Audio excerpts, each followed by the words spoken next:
I'm Joshua Bardwell, and you're going to learn something today. I am here in Houston, Texas, and as long as I'm in Houston, Texas, what better opportunity to meet with the guys from Catalyst Machineworks. So there they are behind me, somewhere there. Oh, there they are. The guys from Catalyst Machineworks, the biggest proponent today of the whole 6S low kV movement. 6S low kV means that you take a higher voltage battery and a lower kV motor to get the same RPM at the props.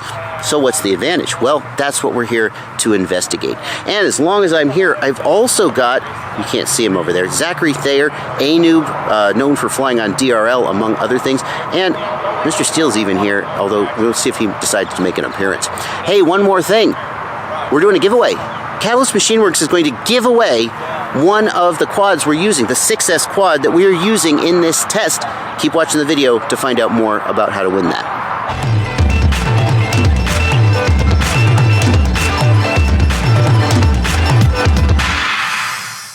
What do we got here on the table for this little test flight today? So what we've got here is two Merica frames, all built up, complete. We've got a 6S rig that's built for 6S, and then we've got a 4S rig.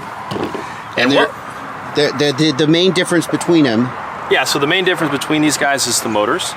Really, that is the only difference. So it's the motors and then the batteries that we're going to run. Right. We'll talk about the batteries in a second. Yeah, we'll talk about the batteries in a moment. So this one, this is a 6S. This is a 2205, 1750 kV, right? And over here, Catalyst Machineworks, I might add. Sorry for the plug. Oh, come on now. Don't be ashamed. Don't be ashamed. This is a 2205, 2600 kV, right? And what batteries are we using for this test? Okay. So for the 6S, not that one. The 6S, we're going to use Pulse 1050. This is 75C 6S battery. Okay. All right, and then for the 4S, these are our line. It's a high volt 1550 100C. And we are charging those to high volt. That's right. And if you do the math, you'll find that comes out to almost exactly 23.3 watt hours. Exactly. So the exact same watt hours and the weight.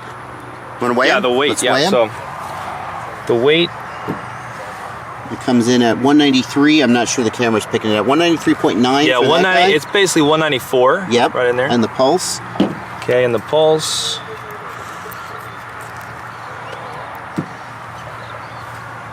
Is 187, 188. So the pulse is slightly lighter by a few grams. Right. And I wanted to show you guys the battery weights because one of the criticisms of my test with Evan was that the batteries were not actually equivalent. His batteries, he was running a 1250 6S against a 1550 4S. The 1250 has more energy, and so people say, well, of course, you got longer flight times. Totally valid criticism. We're getting closer and closer trying to make the test better and better here. Right, but at the end of the day, we don't have infinite time and resources. And while I'm here in Houston with these guys, I hate to waste the opportunity to get some flying in with them, just because we don't have exactly perfect. But we're getting closer. We're getting closer, aren't we? All right, so hovering. And it's an all-in-one board. Hovering, we're at about 7-ish amps. 7.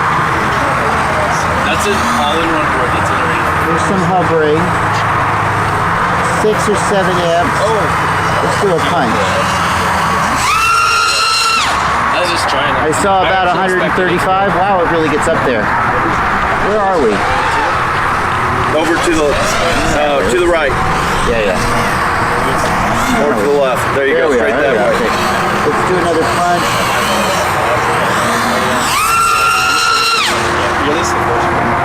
I don't know. Someone just sent it to me. So no problem. Are you saying they sent it?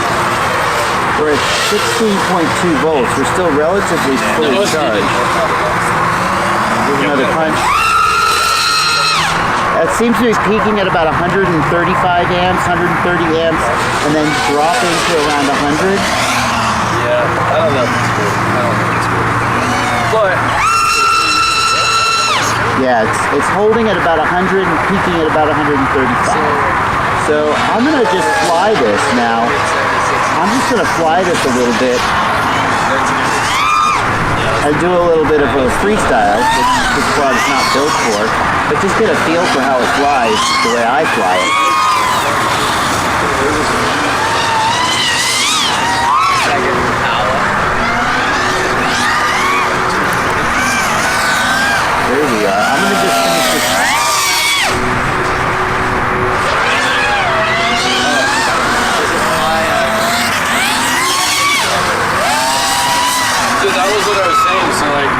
this is basically what it's like.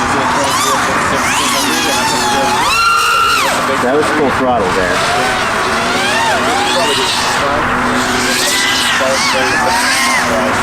3 milliamp hours. We're at 700 milliamp hours, so we're not even really done with the pack. And I'm not trying to really push the freestyle boundaries here. Just get a sense of how it flies and how it turns. Flies really nice, honestly.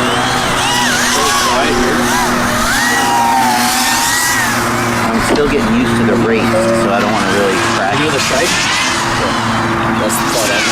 I'm starting to feel the battery get a little saggy at this point in the turn. The first strike I ever made weighed 230 grams in 2015.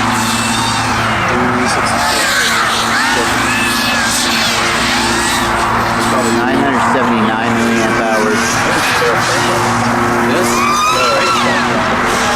Still got some more to it. 14.6. 1,041 million. What is the milliamp hours? It's a 1550, right? I've been doing this damn single. Nope.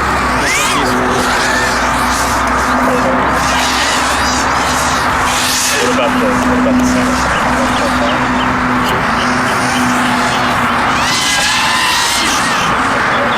Here's 1178. We'll do a couple more little punches here. The battery's still got a lot to give, to be honest. The battery has still got a lot to give.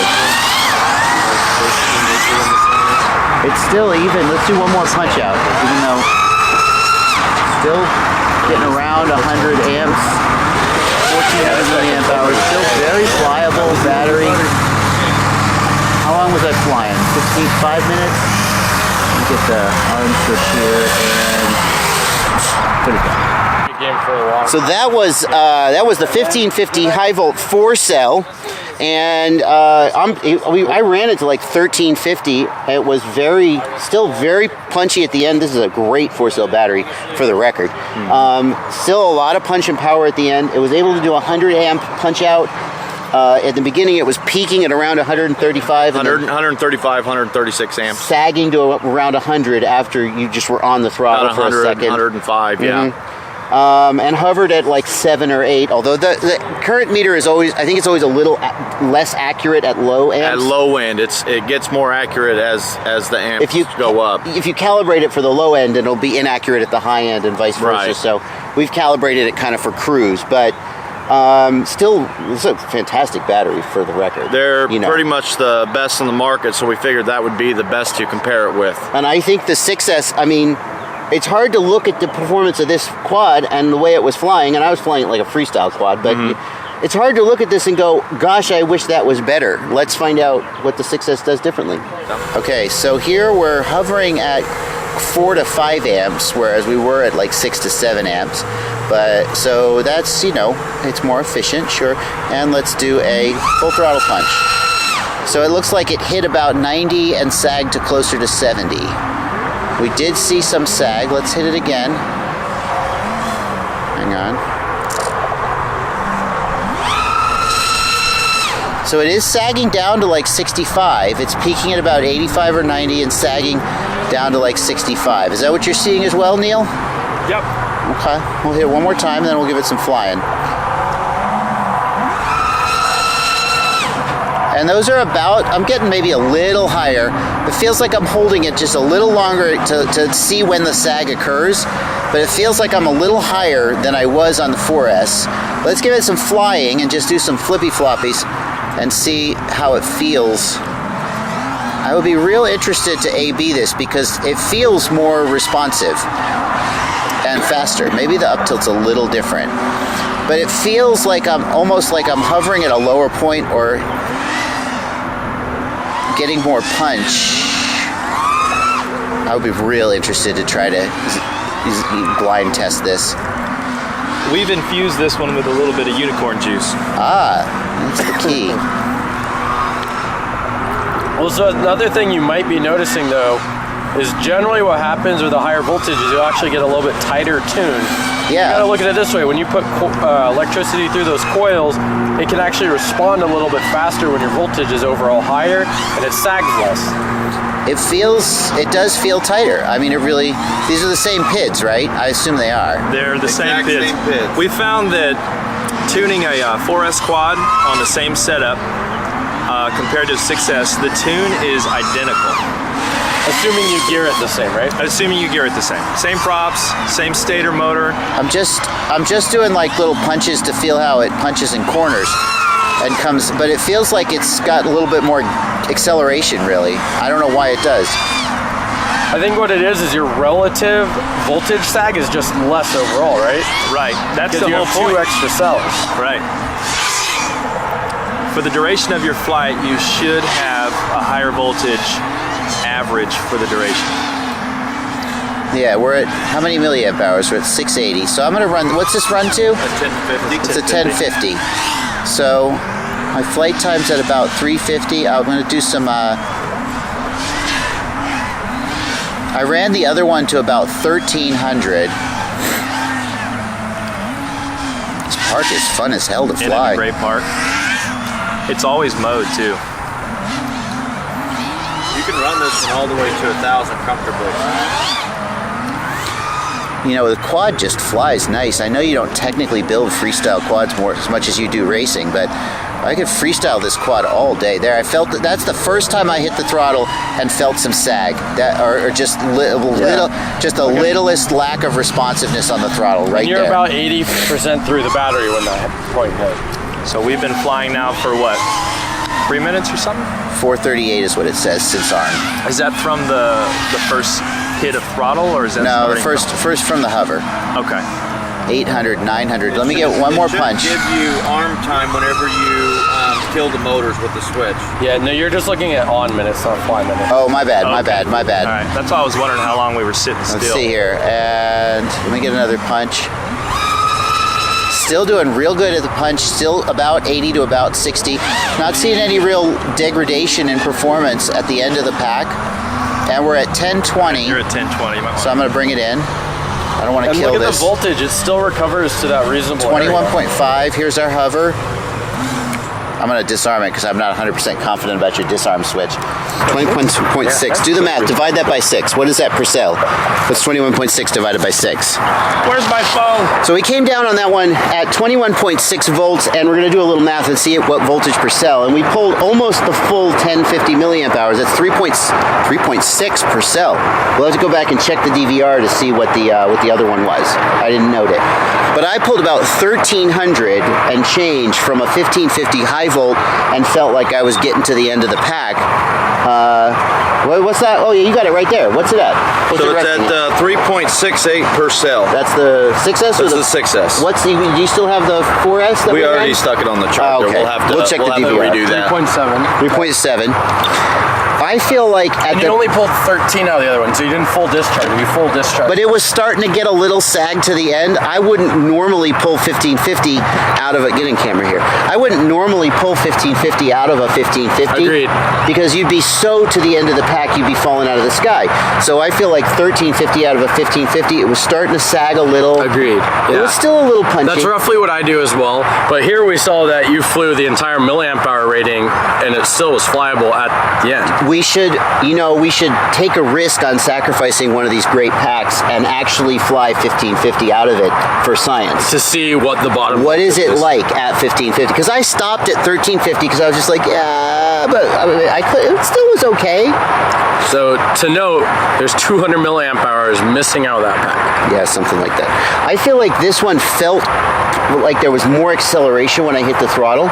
It felt like there was, I mean, punch is really a cliched term, and it felt like the tune was a little tighter. Gotcha. And the RPM, you can hear it audibly that the 6S holds its RPM better. That's the biggest note I've seen. So like when we were at Open Grove and you listen to the quads racing, the 6S quads on the punch out would hold the same RPM through the entire straightaway, where you hear a 4S quad go,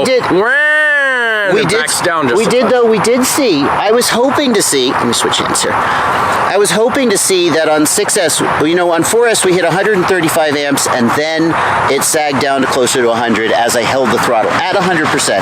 And I was hoping that on 6S we'd see it kind of hold better, but we still saw sag. It was peaking at 85 and dropping to around 65. So we still are seeing some of that voltage sag, which should equate to RPM sag. So yeah, it's we not, still see it. It's not like magically bulletproof. proof. I wonder if, but you know, overall, I think what's happening is the sag per cell. You know, there's some percentage of the cells going to sag under load, and when you have more cells, you distribute that amount of sag over a larger voltage range. Therefore, I think your overall average sag is a little bit less. Because we are coming back in at a higher voltage, but then the KV is lower, so More testing. I don't know. More testing. This guy sounds convincing, doesn't he? I know you guys in the comments are gonna go. Zach, don't read the comments, because you will spend all night arguing with people who are gonna tell you why the things you're saying Let me say, do guys, not agree with physics. They're gonna be like, no, but the cells are smaller, so the volts are the watts and the milliamp I started hours. that argument once on Facebook and ignored the replies. So argue with him. This is what I'll say. I'm wrong. You're right. Keep on killing it, guys. Why do I argue with you guys? You're right. Yeah, no, you're good. And that is all the testing that we're going to put into this video, but it is not all the testing that we did while we were in Houston. In part 2 of this video, Mr. Zachary Thayer, DRL ESPN pilot extraordinaire, is going to put in 2 minutes of race laps around the course, one on 4S, one on 6S. We're going to see how the batteries stack up in that kind of environment. What about the giveaway? Catalyst Machineworks is giving away a 6S low KV Merica quad. So if you're curious about 6S low KV, this is your, well, you still got to buy the batteries, but this is your chance to get a really, really good quadcopter. All you got to do is leave one comment below. Your comment is your entry, so leave one and only one comment. If you leave more than one comment, you will be disqualified. That would break my heart to have to not send you the quad. So don't do that. One comment. Also, don't be confused, because you will only see your comment down below. You won't see anybody else's, and that's because I get so many comments on these giveaway videos that I turn on comment moderation so I don't get 1,000 notifications every time somebody leaves a comment. So I will approve all the comments before I pick the winner. Don't get confused by the fact that it looks like nobody's commenting. So that's it for this video. Look forward to part 2 of this video coming in a few days. Thank you guys so much for watching, and as always, happy flying.